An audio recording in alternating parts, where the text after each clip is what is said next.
مکہ کی فضا میں شک اور سوال گونج رہے تھے۔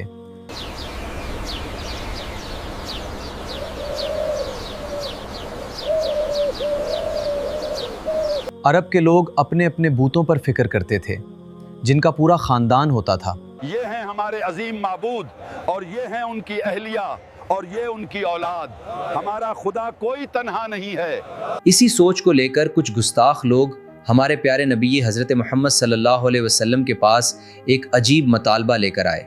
اے محمد، تم ہمیں جس رب کی عبادت کی طرف بلاتے ہو، ذرا اس کا حسب نسب تو بیان کرو، اس کے آباء و اجداد کون ہیں؟ استغفر اللہ، یہ سوال صرف معلومات کے لیے نہیں تھا، یہ رب العالمین کی شان و شوکت میں ایک طنز تھا۔ انہیں لگتا تھا کہ جیسے مخلوق پیدا ہوتی ہے ویسے ہی خدا بھی پیدا ہوتا ہوگا۔ اور یہ بھی بتاؤ، تمہارا رب کس چیز سے بنا ہے؟ کیا وہ سونے کا ہے، چاندی کا، یا لوہے اور لکڑی کا؟ اللہ پناہ دے، گستاخی کی حدیں عبور کر رہی تھیں۔ وہ خالق کائنات کو بھی اپنی طرح کوئی چیز یا مخلوق سمجھ رہے تھے۔ نبی کریم صلی اللہ علیہ وسلم خاموش تھے، لیکن ان کے سوالات کی بارش نہیں رک رہی تھی۔ اور محمد، یہ بھی بتاؤ اس کا وارث کون ہوگا، کیونکہ جو با یہاں ہے وہ مرتا ہے، تمہارے رب کے بعد دنیا کس کی ہوگی؟ وہ نہیں جانتے تھے کہ وہ کس کی شان میں بات کر رہے تھے۔ نبی کریم صلی اللہ علیہ وسلم نے اپنی طرف سے کوئی جواب نہیں دیا، بلکہ جواب براہ راست عرش عظیم کی طرف سے آیا۔ اللہ پاک نے خود اپنا مکمل تعریف کروایا اور وہ 4 عظیم آیتیں نازل کی، جس نے انسان کے بنائے ہوئے ہر جھوٹے خدا اور ہر باطل خیال کو ہمیشہ کے لیے مٹی میں ملا دیا۔ یہ داستان ہے سورۃ الاخلاص کی، یعنی اللہ پاک کی وہ پاکیزہ صفات جو بتاتی ہے کہ اللہ کون ہے۔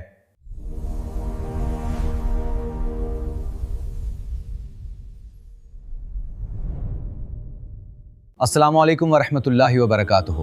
یہ وہ دور تھا جسے تاریخ دور جہالت کہتی ہے۔ انسان کا دماغ بھٹک چکا تھا۔ مکہ کے لوگ جب سفر پر جاتے تو اپنے ساتھ پتھر لے کر جاتے، اور اگر پتھر نہ ملتا تو ریت کا ڈھیر بنا کر اسی کو رب مان کر پوجنے لگتے ہیں۔ یہاں تک کہ کچھ لوگ کھجور کا بت بناتے، اس کی پوجا کرتے، اور جب بھوک لگتی تو اسی خدا کو کھا جاتے ہیں۔ بیٹا سر جھکاؤ، یہی وہ چیز ہے جو ہمیں بارش دیتی ہے اور یہی ہمیں دشمنوں سے بچاتی ہے۔ صرف مکہ ہی نہیں، پوری دنیا میں اللہ پاک کے بارے میں عقیدے بہت بگڑے ہوئے تھے۔ شیطان نے انسان کے دماغ میں یہ بات بٹھا دی تھی کہ خدا اکیلا نہیں ہو سکتا۔ ہر کسی نے خالق کائنات کے ساتھ کوئی نہ کوئی رشتہ جوڑ رکھا تھا۔ اہل کتاب توحید کا اصل سبق بھولا بیٹھے تھے، لیکن مکہ کے مشرکوں کا حال تو اور بھی برا تھا۔ عیسیٰ اللہ کے بیٹے ہیں اور یہ فرشتے اللہ کی بیٹیاں ہیں، ہم ان کی عبادت کرتے ہیں تاکہ یہ ہماری سفارش کریں۔ استغفر اللہ، انہوں نے اللہ پاک کا مکمل کوبہ بنا رکھا تھا۔ وہ یہ ماننے کے لیے تیار نہیں تھے کہ کوئی ذات اکیلی اور بے نیاز بھی ہو سکتی ہے۔ توحید یعنی ایک اللہ کی آواز نے مکہ کے سرداروں کی نیند اڑا دی تھی۔ وہ سمجھ نہیں پا رہے تھے کہ ایک ایسا رب جو نظر نہیں آتا، جس کی کوئی مجسمہ نہیں، وہ 360 بتوں کی جگہ کیسے لے سکتا ہے۔ ان کی پریشانی صرف مذہبی نہیں تھی بلکہ سیاسی بھی تھی۔ اگر ہم نے محمد کی بات مان لی اور صرف ایک رب کو مانا تو لات، منات اور عزیہ کا کیا ہوگا؟ عرب ہمارے پاس آنا بند کر دیں گے، ہماری تجارت ختم ہو جائے گی۔ اور یہ کیسی بات ہے کہ اللہ کا کوئی مددگار نہیں؟ ہم اپنے اونٹوں کی نسل جانتے ہیں، اپنے گھوڑوں کے باپ دادا کا نام جانتے ہیں، تو رب کا نسب کیوں نہیں؟ تو یہ کیسے ممکن ہے کہ اس کائنات کے مالک کا کوئی ناصب ہی نہ ہوا؟ اگر وہ اکیلا ہے تو پھر اس کا وارث کون ہوگا؟ اس کا بڑھاپے میں سہارا کون ہوگا؟ یہ سوال صرف ان کی زبان کا نہیں بلکہ ان کے بیمار دلوں کا تھا۔ وہ اللہ پاک کو بھی انسانی رشتوں اور انسانی کمزوریوں کے ترازون میں تول رہے تھے۔ جب ان کی اپنی عقل کام نہیں کرتی تو وہ ایک گہری سازش کرتے ہیں۔ رواج میں آتا ہے کہ مکہ کے مشرکوں کو یہ عجیب سوال پوچھنے کے لیے مدینہ کے کچھ یہودیوں نے اکسایا تھا۔ مشرکوں نے ان سے کہا کہ تم اہل کتاب ہو، تم بتاؤ ہم محمد کو کیسے پھنسائیں؟ جاؤ اور اس سے اس کے رب کا حلیہ پوچھو، پوچھو وہ کس چیز سے بنا ہے، چاندی کا ہے یا کوئی اور چیز کا؟ اگر وہ دنیاوی جواب دیتا ہے تو پکڑا جائے گا۔ یہ سازش لے کر وہ پوری تیاری کے ساتھ آیا تھے۔ ان کے دلوں میں غرور تھا کہ آج تو وہ نبی کریم صلی اللہ علیہ وسلم کو لاجواب کر دیں گے، کیونکہ ان کی چھوٹی عقل میں یہی تھا کہ اگر خدا سونے کا نہیں تو چاندی کا ہوگا، اور اگر چاندی کا نہیں تو موتیوں کا ہوگا۔ وہ خالق کو مخلوق کے پیمانے سے ناپ رہے تھے۔ سوال ہو چکا تھا تمہارا رب کون ہے اور کس چیز کا بنا ہے؟ زمین پر خاموشی تھی لیکن آسمان پہ ہلچل مچ چکی تھی۔ یہ سوال اللہ کی شان بے نیازی پر براہ راست حملہ تھا۔ اب جواب انسان نہیں دے گا، اب جواب وہ دے گا جس کا کوئی آغاز نہ ہے اور جس کا کوئی خاتمہ نہیں۔ تیار ہو جائیں اس الہی جواب کو سننے کے لیے جس نے اللہ کی حقیقت کو صرف 4 لائنوں میں بیان کیا۔ ان کا سوال تھا، اے محمد، تمہارا رب کون ہے؟ جواب میں نبی کریم صلی اللہ علیہ وسلم نے اپنی طرف سے ایک لفظ بھی نہیں کہا، بلکہ حضرت جبریل علیہ السلام اللہ کا پیغام لے کر اترے اور وہ الفاظ گونجے جو قیامت تک توحید کا سب سے بڑا ثبوت بن گئے۔ اعوذ باللہ من الشیطان الرجیم، بسم اللہ الرحمن الرحیم۔ قل هو اللہ احد، کہو وہ اللہ ہے یکتا، اللہ الصمد، اللہ سب سے بے نیاز ہے اور سب اس کے محتاج ہیں، لم یلد ولم یولد، نہ اس کی کوئی اولاد ہے اور نہ وہ کسی کی اولاد، ولم یکن لہ کفوا احد، اور کوئی اس کا ہمسر نہیں ہے۔ اس سورہ کے پہلی آیت میں اللہ پاک نے فرمایا کل ہو والا ہو احد، جس کا ترجمہ ہے کہہ دیں وہ اللہ ایک ہے۔ سبحان اللہ۔ غور کیجئے دوستو، اللہ پاک نے یہ نہیں کہا کہ وہ واحد ہے، بلکہ فرمایا کہ وہ احد ہے۔ عربی زبان میں واحد کا مطلب ہوتا ہے ایک، جس کے بعد 2، 3 یا 4 آ سکتے ہیں، لیکن احد کا مطلب ہے وہ اکیلا جس کی کوئی دوسری مثال نہیں، جو نہ بٹ سکتا نہ جس کے ٹکڑے ہو سکتے ہیں۔ ان مشرکوں نے پوچھا تھا کہ تمہارا رب کون ہے؟ تو اللہ نے اپنا جتی نام بتایا اللہ۔ اس نے پوچھا تھا اس کے کتنے حصے ہیں؟ تو جواب ملا احد، یعنی وہ مکمل ایک ہے۔ اس پہلی آیت نے ان کے 360 بوتوں اور ان کی شرک کو ایک ہی جھٹکے میں ختم کر دیا۔ پھر دوسری آیت میں اللہ پاک نے فرمایا اللہ صمد، جس کا ترجمہ ہے اللہ بے نیاز ہے۔ آج ہی اس گستاخ نے پوچھا تھا، یہ بتاؤ کہ تمہارا رب بنا کس چیز سے ہے؟ کیا وہ سونے کا ہے؟ کیا وہ چاندی کا ہے؟ کیا وہ کھاتا پیتا ہے؟ اس کا جواب اس ایک لفظ سمد میں دے دیا گیا۔ سمد کا مطلب جانتے ہیں؟ تفسیر ابن عباس میں آتا ہے سمد وہ سردار ہے جس کی طرف سب اپنی ضروریات کے لیے بھاگے، لیکن وہ کسی کا محتاج نہ ہو، جسے نہ کھانے پینے کی ضرورت ہے نہ کسی سہارے کی، یعنی وہ مخلوق کی جسمانی کمزوریوں سے بالکل پاک ہے۔ سونا اور چاندی تو انسان کی ضرورت ہے، لیکن میرا رب ان چیزوں سے پاک ہے۔ اللہ اکبر۔ یعنی پوری دنیا اس کی محتاج ہے، لیکن وہ کسی کا محتاج نہیں۔ اس کے بعد تیسری آیت میں اللہ پاک نے فرمایا لم یالد و لم یولد، جس کا ترجمہ ہے نہ اس سے کوئی پیدا ہوا اور نہ وہ کسی سے پیدا ہوا۔ اس دیہاتی نے پوچھا تھا، ذرا اس کا حاسب نسب تو بیان کرو، اور اس کے ابا اجداد کون ہے؟ اس کا ناصب کیا ہے؟ اللہ پاک نے فرمایا لام یالد، یعنی نہ اس سے کوئی پیدا ہوا۔ یہ جواب تھا ان عیسائیوں کو جو حضرت عیسیٰ علیہ السلام کو بیٹا کہتے تھے، اور ان مشرکوں کو جو فرشتوں کو اللہ کی بیٹیاں کہتے تھے۔ اللہ کی کوئی اولاد نہیں، اور پھر فرمایا ولم یولد، اور نہ وہ کسی سے پیدا ہوا۔ یہ ان لوگوں کے لیے جواب تھا جو پوچھ رہے تھے کہ ان کا والد کون ہے۔ اللہ کوئی مخلوق نہیں جو پیدا ہو، وہ ہمیشہ سے ہے اور ہمیشہ رہے گا۔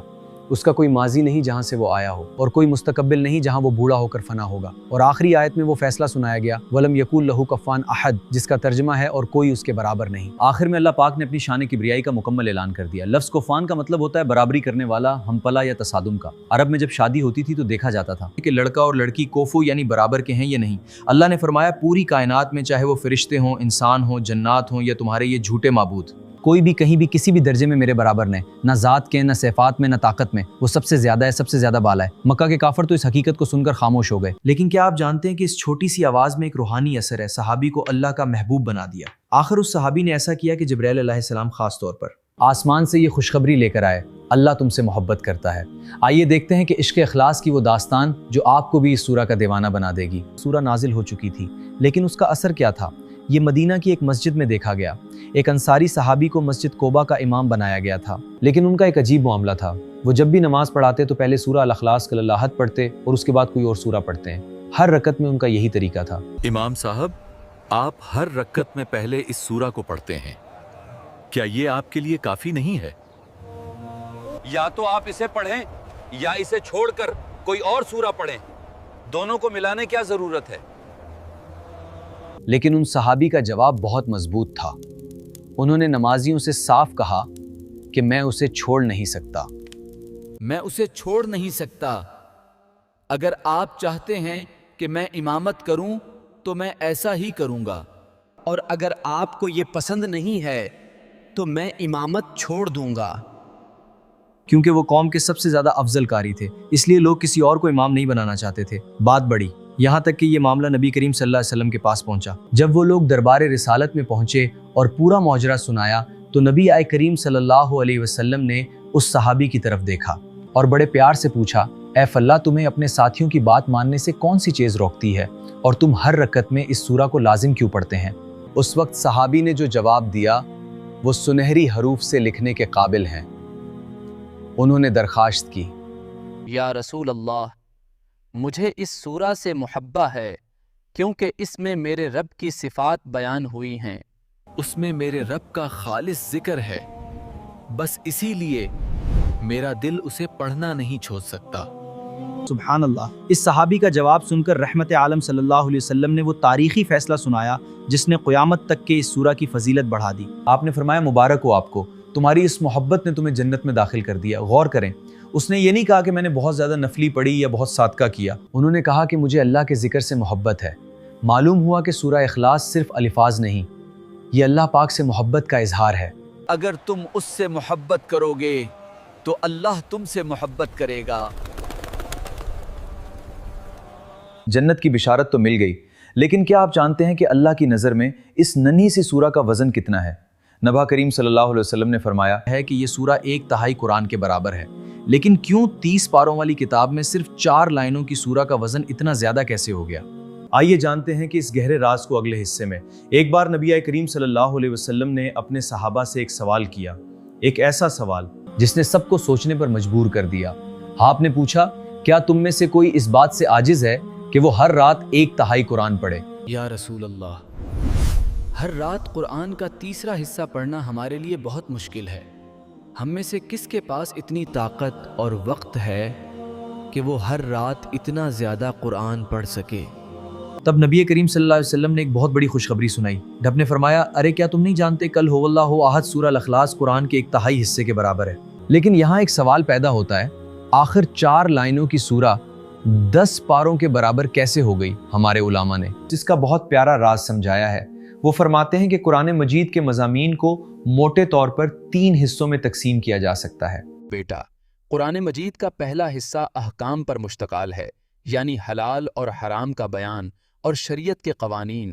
قرآن کا دوسرا حصہ قصوں پر مشتمل ہے، یعنی پچھلے نبیوں کے واقعات اور سابقہ قوموں کے بیانات، تاکہ ہم ان سے سبق حاصل کریں، ان کی کامیابیوں اور ناکامیوں سے عبرت لیں۔ قرآن کا تیسرا حصہ توحید پر مشتمل ہے، یعنی اللہ پاک کی ذات اور صفات کا بیان، کہ اللہ ایک ہے، وہی خالق ہے، وہی رازق ہے اور اسی کی عبادت کرنی ہے۔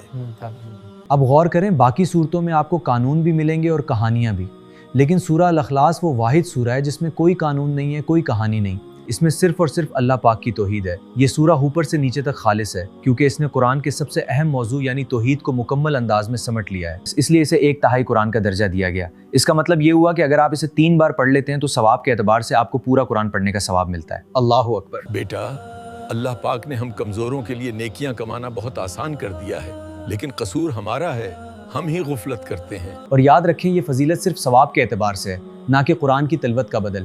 یعنی سورہ اخلاص کو 3 بار پڑھنے سے پورا قرآن پڑھنے کا ثواب تو ملتا ہے، لیکن قرآن کی تلاوت کرنے کی جو ہماری ذمہ داری ہے وہ ختم نہیں ہوتی۔ ہم نے مکہ کا منظر دیکھا، ہم نے اللہ کا تعارف جانا اور اس کی فضیلت بھی سنی، لیکن دوستو آج کے دور میں جب ہمارے دلوں میں شک اور دنیا کی محبت گھر کر گئی ہے تو ہم اس سورہ کو اپنی زندگی میں کیسے اتاریں؟ آئیے چلتے ہیں آخری حصے کی طرف، جہاں ہم ایک ایسی دعا کریں گے جو ہمارے ایمان کی بیٹری کو دوبارہ فل چارج کر دے گی۔ دوستو، مکہ کے وہ کافر تو چلے گئے، لیکن آج ہمیں اپنے گریبان میں جھانکنے کی ضرورت ہے۔ سورہ اخلاص ہمیں سکھاتی ہے کہ اللہ احد یعنی ایک ہے، لیکن کیا ہمارے دل میں وہ ایک ہے یا ہم نے اپنی خواہشوں، دولت اور دنیا کو اپنا معبود بنا رکھا ہے؟ یہ سورہ کہتا ہے کہ اللہ صمد کا مطلب بے نیاز ہے، یعنی ساری دنیا اس کی محتاج ہے، لیکن افسوس آج ہم اللہ کو چھوڑ کر بندوں کے آگے ہاتھ پھیلا رہے ہیں۔ ہم عزت اور رزق انسانوں سے مانگتے ہیں جبکہ دینے والا صرف وہ احد ہے۔ یاد رکھیں، اخلاص کا مطلب ہوتا ہے خالص ہو جانا۔ جب بھی آپ تنہا محسوس کریں گے، دنیا آپ کو ٹھکرا دے گی، تو اس سورہ کو پڑھیں۔ یہ آپ کو یاد دلائیں گے کہ میرا رب اکیلا ہے، اسے میری کوئی ضرورت نہیں۔ پھر بھی وہ مجھے پال رہا ہے۔ اور جب وہ میرے ساتھ ہے تو مجھے کسی اور کی کیا ضرورت ہے۔ آئیے آج اس ویڈیو کو مکمل کرنے سے پہلے اپنے اس احد اور صمد رب سے دعا مانگتے ہیں۔ اپنے دل پر ہاتھ رکھیں، آنکھیں بند کرو اور میرے ساتھ آمین کہو۔ یا اللہ، یا احد، یا صمد، تو پاک ہے ہر کمی سے، ہر عیب سے۔ یا اللہ، ہمارے دلوں کو شرک کی گندگی سے پاک کر دے، ہمیں صرف اپنا محتاج بنا، دنیا میں کسی اور کا محتاج نہ کر۔ یا رب، جیسے اس صحابی کو سورہ الاخلاص سے محبت تھی، ہمارے دلوں میں بھی اس سورہ کی اور تیری کلام کی سچی محبت ڈال دے۔ ہماری ٹوٹی پوٹی عبادات کو اپنے فضل سے اقرار فرما، اور جب ہمارا خاتمہ ہو تو ہمارے زبان پر آپ کی توحید کا کلمہ جاری ہو۔ آمین یا رب بالعالمین۔ اس دعا کے اطرافات کے لیے کامنٹ میں اپنے دل کی گہرائیوں سے آمین ضرور لکھیں۔ کیا پتہ کس کی آمین سے ہم سب کی مغفرت ہو جائے۔